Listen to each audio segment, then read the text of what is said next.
Private షాపుల కార్టెల్తో తనకు కావలసిన డిస్టిలరీలకు మేలు జరిగే విధంగా ఈ ప్రైవేట్ షాపుల చేత తాను ఇండెంట్ ప్లేస్ చేసి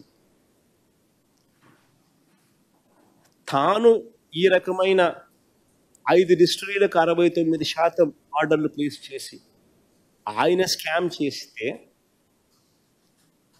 ఎదురు ఆరోపణ ఆయన చేస్తాడు. ప్రతి బాటిల్ మీద QR కోడ్ పెట్టి అమ్మేటప్పుడు ఆ QR కోడ్ను స్కాన్ చేసి ఆ స్కాన్ చేసిన QR కోడ్ డైనమిక్గా రియల్ టైం బేసిస్లో ఆటోమేటిక్గా అప్లోడ్ అవుతుంది. దాని ఆధారంగా పారదర్శకంగా మేం చేస్తే చంద్రబాబు నాయుడు గారు అనే వ్యక్తి ఎటువంటి దుర్మార్గమైన ఆలోచనలతో దుర్మార్గమైన ఆరోపణలు చేస్తూ ఉన్నాడు అనే దానికి నిదర్శనం. వాస్తవాలు ఇలా ఉంటే చంద్రబాబు నాయుడు గారు ఇప్పుడు భయపెట్టి బెదిరించి తప్పుడు సాక్ష్యాలు సృష్టించి తప్పుడు వాంగ్మూలాలను సృష్టించి అరాచకంగా చంద్రబాబు నాయుడు గారు వ్యవహరిస్తూ ఉన్నాడు. బ్రేవరేజెస్ కార్పొరేషన్స్ లో పనిచేస్తా ఉన్న సత్యప్రసాద్ అనే వ్యక్తి ఒక సాధారణ ఉద్యోగి, సూపరింటెండెంట్ స్థాయి. ఎంతమంది సూపరింటెండెంట్ ఉంటారో తెలుసా ఎక్సైజ్ డిపార్ట్మెంట్లో? 10ల సంఖ్యలో ఉంటారు. ఒక సాధారణ స్థాయి ఉద్యోగి. అనూష అని ఇంకొక అమ్మాయి ఎవరు, ఆమె చిన్న క్లరికల్ ఉద్యోగి, అది కూడా అవుట్ సోర్సింగ్ ఉద్యోగి. ఏందండి వాళ్ళని బెదిరించి వాంగ్మూలం తీసుకోవడం?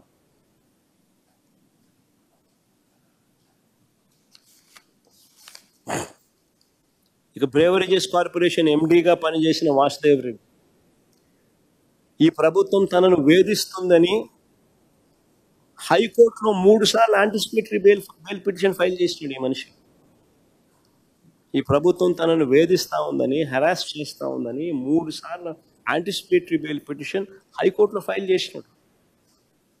ఇలాంటి వ్యక్తిని బెదిరించి భయపడిచ్చి చివరకు లొంగ తీసుకుని ఇలాంటి వ్యక్తి మళ్ళీ స్టేట్మెంట్ ఇచ్చిన తర్వాత ఈయన సెంట్రల్ గవర్నమెంట్కి మళ్ళీ వెనక్కి వెళ్ళిపోవడానికి ఎన్ఓసి ఇచ్చారు. అంతవరకు ఎన్ఓసి బ్లాక్ చేసి ఇలాంటి వ్యక్తులు ఇచ్చే స్టేట్మెంట్కి ఏం వాల్యూ ఉంటుంది? బెదిరిస్తున్నారు, భయపడిస్తున్నారు, ఎన్ఓసీలు ఆపుతున్నారు. ఆయన నన్ను బెదిరిస్తున్నాడు అని హైకోర్టులో యాంటిసిపేటరీ బెయిల్ పిటిషన్ 3 సార్లు వేసుకున్నా కూడా దిక్కు దివానం లేదు. అలాంటి వ్యక్తులు ఇచ్చే స్టేట్మెంట్కి ఏం వాల్యూ ఉంటుంది? ఇంకొక ఆయన విజయసాయి రెడ్డి, చంద్రబాబుకు లొంగిపోయిన మరో వ్యక్తి. రాజ్యసభ సభ్యుడిగా 3.5 సంవత్సరం తనకు టర్మ్ ఉండగా చంద్రబాబు నాయుడు గారు కూటమికి మేలు చేసేందుకు ఆయన రాజ్యసభ సభ్యత్వానికి ఆయన రాజీనామా చేశాడు. వైఎస్ఆర్సీపీకి ఎమ్మెల్యేల బలం లేదు, మళ్ళీ రాజ్యసభకు వైఎస్ఆర్సీపీ పంపించే అవకాశం ఉండదు అని తెలిసి తన రాజీనామా వల్ల చంద్రబాబు నాయుడు గారి కూటమికి మేలు జరుగుతుందని తెలిసి తన 3.5 సంవత్సరం టర్ము ఆ కూటమికి తాను ప్రలోభాలకు లోనై అమ్మేసి